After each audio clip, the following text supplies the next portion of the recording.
Hi everyone, it's me in Saitama. It's February the 7th. So it's been a few days since I did a video, and I've been enjoying life outside of quarantine. So I came back from Boston the 14th of January, and then I did a 10-day quarantine.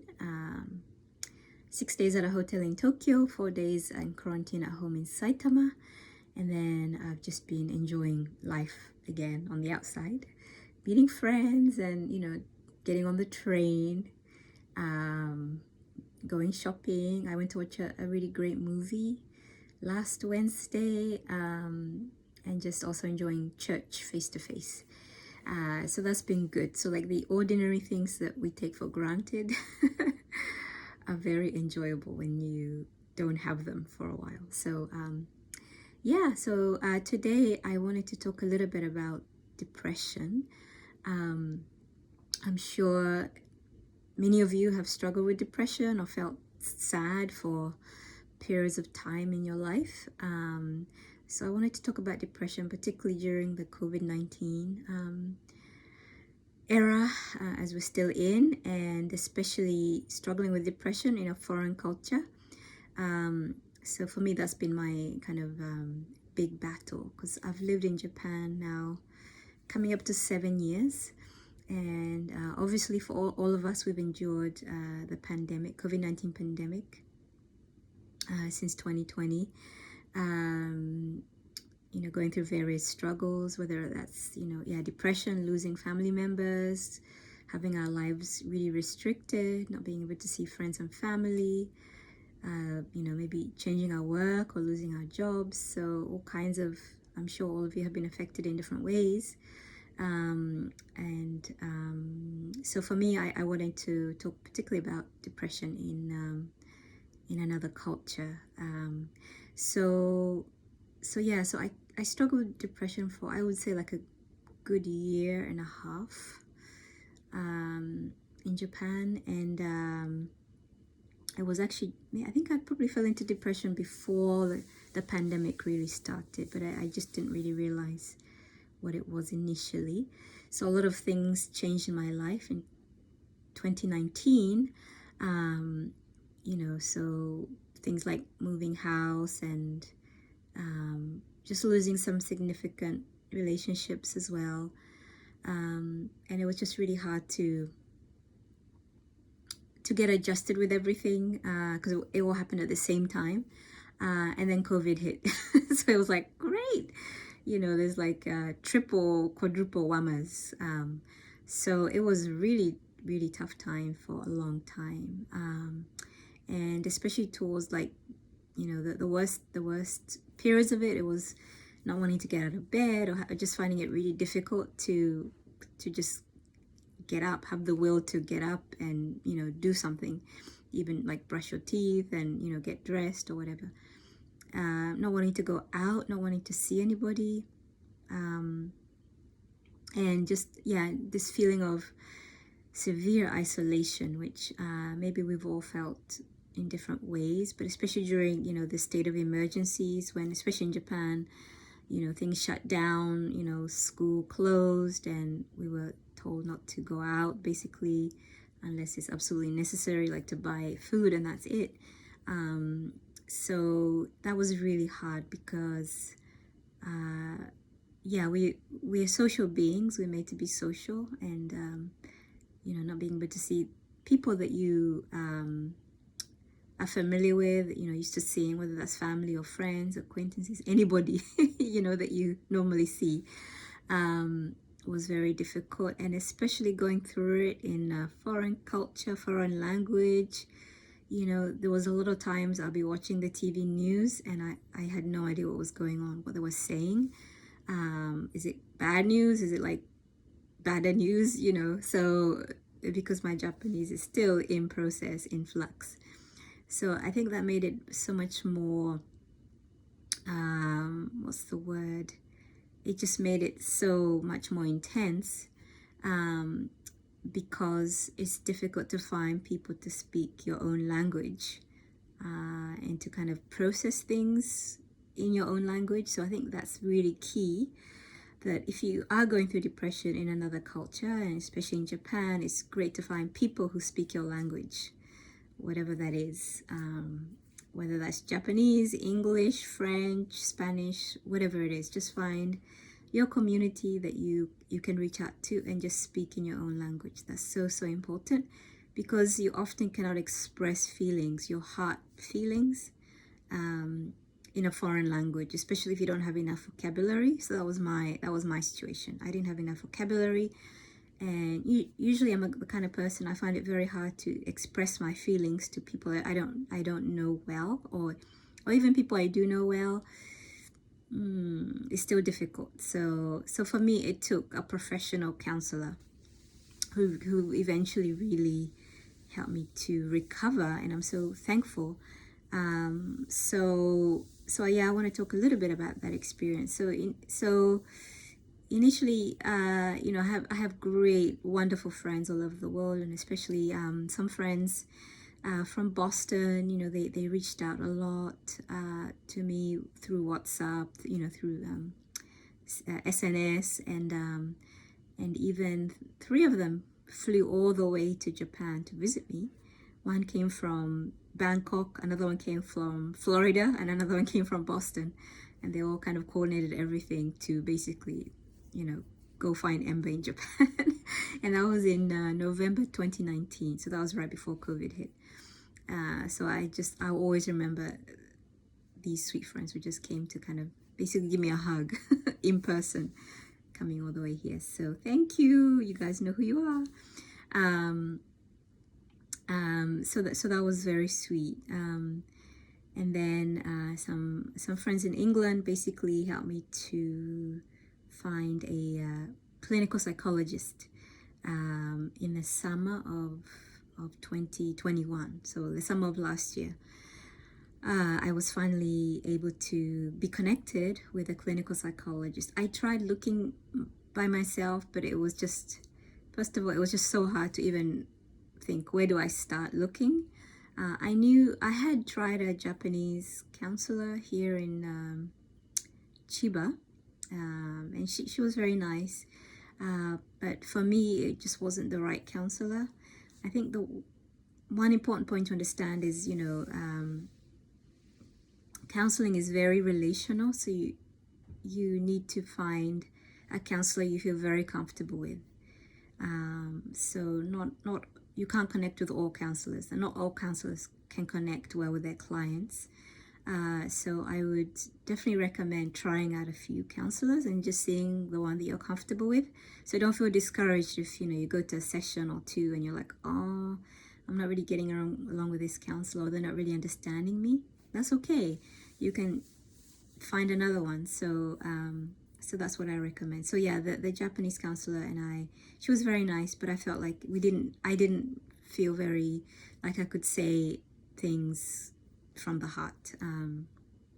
So last summer I was connected with a great clinical psychologist from England, actually. So we had sessions via Skype, initially once a week, and then once every 2 weeks, and then finally about once a month, as I felt better and better as the sessions progressed. So actually this is my counselor's book. She's written this great book. So yeah, it's called Resilience in Life and Faith. So Debbie Hoka. So she's actually a Christian counselor, and especially works with NGO workers, non-government organization workers, missionaries. So basically people who are in another culture which is not their own. So that's one of her areas of expertise, and that really came across in the counseling. So I felt she really understood, yes, you're in Japan, it's a different culture, it's difficult. So I get that. That was so helpful for me, because I think it's important to be understood in that way, that you are trying to navigate life in another culture and somebody understands that well. And she's actually also lived in other cultures.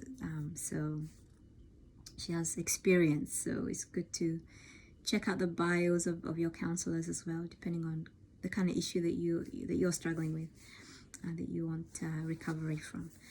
So so last summer I think was really kind of the breakthrough. So first of all, I think having the sessions with my clinical psychologist, and then she would normally give me some things to think about, like homework, but it's not like you have to do it and you get an F if you don't do it. It was just, okay, and but what would you like to do? What's like a goal for you before our next meeting? Which was very helpful to me, like to set goals and think, okay, what can I aim for? And one of the things we discussed, in kind of coming out of depression is, do you have a regular routine that you keep to? So waking up on time, it doesn't matter whether it's the weekend or the weekday, making sure you get up at the same time each day. Do you do daily exercise? So for me, I started doing these YouTube exercises because in the summer, because of the Olympics, the COVID situation surged again, so we couldn't really go out much. So in the mornings especially, I would do these YouTube video exercises. So a good friend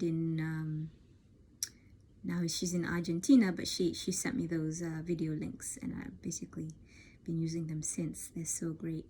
And it's like a 15-minute video, so it's not like going on forever. It's very manageable, and the timer is there, so you're counting down. So you're like, oh, I only have 5 more minutes. So it's I recommend that. I'll put it in the link below this video later. So having daily exercise, whatever that you like to do, whether it's taking a walk early in the morning, breathing exercises. Some people really, find it helpful to do those. Meditation. One of my friends in London does a lot of meditating. Whatever it is that works for you, you should just do what you enjoy for exercise. It doesn't have to be like pumping weights at the gym, getting muscles or whatever. It can be very simple. And then I also did, I'm a Christian, so I normally would read the Bible in the morning and pray. And then just practical stuff like cleaning my house and organizing, or very kind of just something practical to do to like keep your mind occupied, if you're not thinking about your problem. And because I had just moved to this new place, I did have a lot of organizing to do. I had to like buy some new stuff. So that kind of kept me busy, and I really enjoyed that as well, because it was summer holidays. We had like 7 weeks of summer holiday, because I work in elementary school, and especially the summer holidays are the longest. So I would usually go to like the home goods store, to get 1 or 2 pieces of furniture, or just some bits and bobs for the house, and I always found that really fun. And because it's a weekday, it was never busy, so it was just very peaceful way of just enjoying shopping by yourself. And then and then I started reconnecting with my friends, because I hadn't really talked to friends for a long time. So I normally send out like a monthly newsletter. It's like a prayer and praise, and this is what's going on in Ember's life in Japan. So I hadn't been able to send that for quite a while, but after the counseling started, I was able to write that. And then since that time, I've been able to just have lots of time to talk with friends, whether that's on video chats or just texting every day, encouraging each other every day. So that's really helped me a lot to kind of recover. And then I think the other thing I kind of realized again was just what a stigma depression is in a country like Japan. I'm sure maybe in other parts of the world, depression is stigmatized, and people aren't vocal to say, hey, I have depression. But in Japan especially, it's like, oh my goodness, it's like a sign of weakness. There's a lot of shame around it because Japan is very much like, gaman culture, which is basically endure, just, do your best and basically endure without complaining.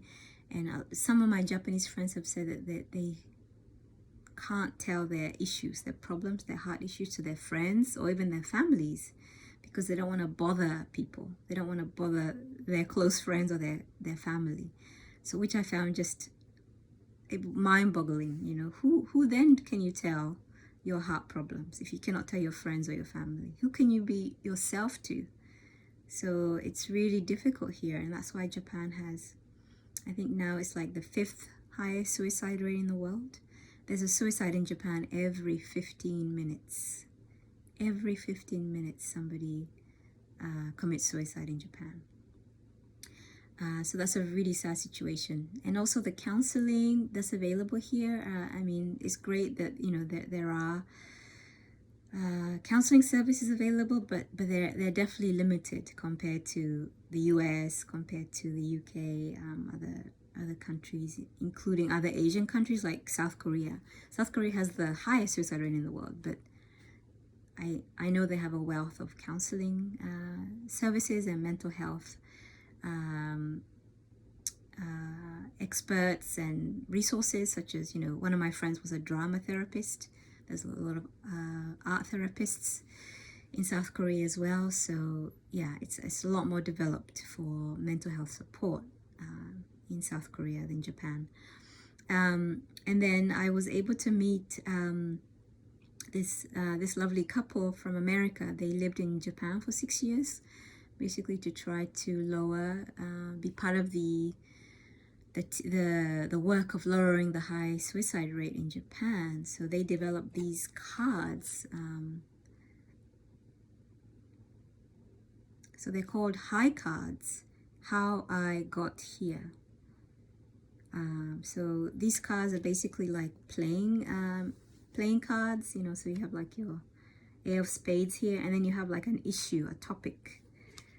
So this is about bullying. It's in English and Japanese. There's one here about family. It could be maybe an issue to do with your boss. It could be like peer pressure. Or, for a lot of students in Japan, it's maybe an issue of school grades. So whatever it is, these high cards have all kinds of different topics. This is just a small sample of this whole pack. And this pack is actually available on Amazon Japan. I'm pretty sure Amazon US as well, but Amazon Japan, you can buy them on there. So especially for, friends who are concerned about somebody who's struggling with depression or seems very sad. One way to maybe help them to identify what issue they're struggling with is to, get a pack of these cards and basically lay them out on a table and help them to think about, what is the main issue or issues that you would like to, bring to light, or you would like help with in your life. What's bothering you right now out of all these issues that are here on this table. So I highly recommend these, in English and in Japanese, on Amazon Japan. So they're very helpful. And we actually went to the National Institute of Mental Health. So the Japanese government, we had a meeting there in August 2018 with the director of the Japan Support Center for Suicide Countermeasures.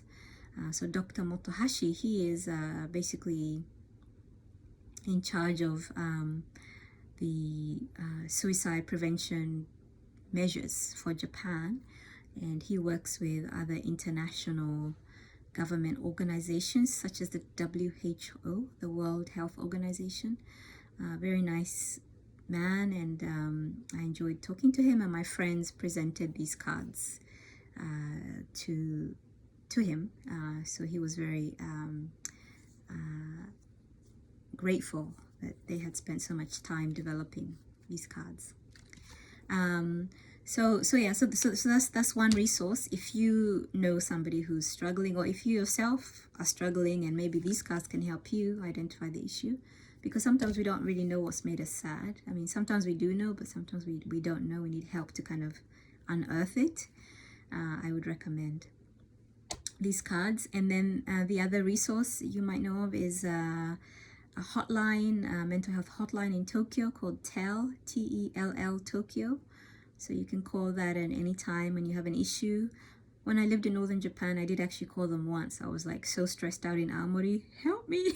And like, you know, they have trained, not counselors, but they have trained people who, you know, can help talk through your issue, and then they can refer you to a counselor if you're near enough to Tokyo that you can, you know, go to their offices in Tokyo and have counseling. I think now they also do Skype counseling as well, because of the pandemic.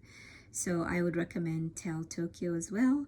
And then the other place that I would highly recommend is Tokyo Community Care Center.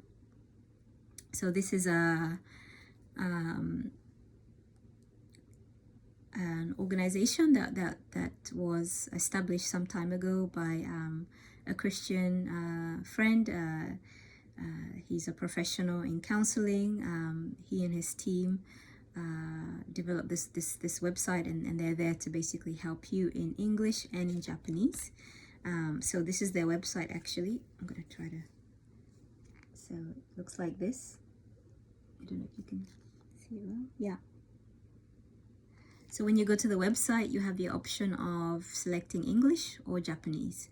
And then initially you can just write, you can assess yourself. There's like a section there where you can assess, you know, what it is you're going through, maybe your symptoms. And then you can basically fill out information to be contacted so that you can begin to get face-to-face or online help. So I would recommend that. And I'll leave the website link as well on the bottom of this video.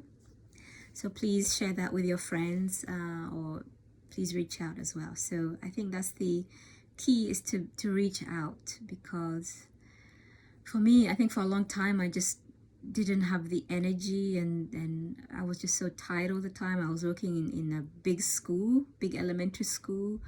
It was just exhausting because it was like the height of the pandemic from April or March 2020. And then I was in this huge school. We had COVID outbreaks twice. And just some of the ways that things were done were like very like, oh my goodness, I can't even get tested. There's like all these rules that actually prevent you from being tested. So all these things were like, oh, this is unbelievable. But anyway, that too did pass. So yeah, please tell yourself, this too shall pass. Yeah, so it was not an easy time. So I just didn't have enough energy to, like, after school, okay, I've got to find a counselor now. So I'm so grateful for my friends in England who just helped me a lot. So that was really huge in getting me out of that pit and that cycle as well. So yeah, if you're definitely in a similar situation, and especially in a foreign culture, I would encourage you to just reach out. First of all, if you have friends who speak your language, reach out to them first. If there are mental health resources, I'm sure you can just Google, just search on Google for your country. I mean, I know most countries have the Samaritans helpline. I know that's really popular in the US, in England as well, in the UK. And then, you know, you can try, especially if you're in Japan, those resources, TELL Tokyo, and also the Tokyo Community Care Center. Yeah, and definitely it takes time, so don't be hard on yourself. It definitely takes time to recover. So, you know, take your time, and just remember every day to do something that you really enjoy. you know. So it could be something as simple as just making a cup of Earl Grey tea. So I love Earl Grey, so I usually have it in the afternoon.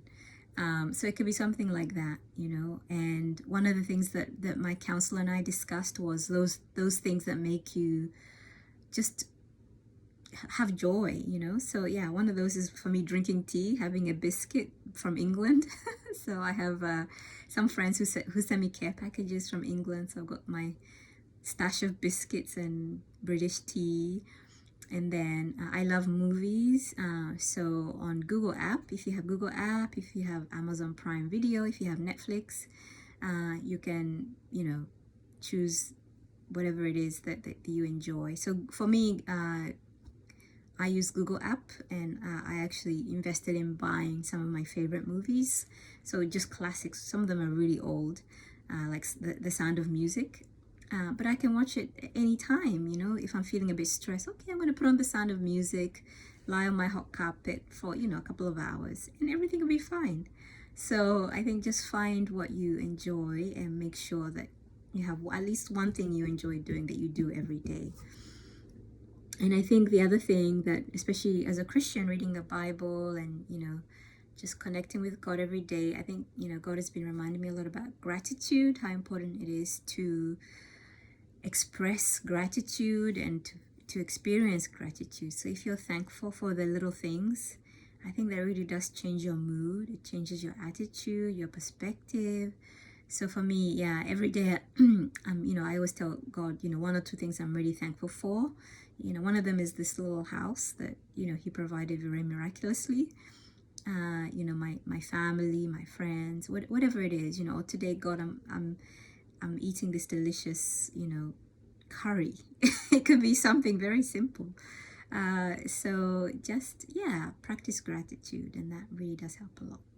So if you have any questions or comments, feel free to reach out, and I really pray for you that you'll be experiencing healing in your journey, and I'm sure that you will overcome, and especially with the right help. So don't feel afraid to reach out for help. Okay, so have a nice evening. Goodbye from Saitama, Japan.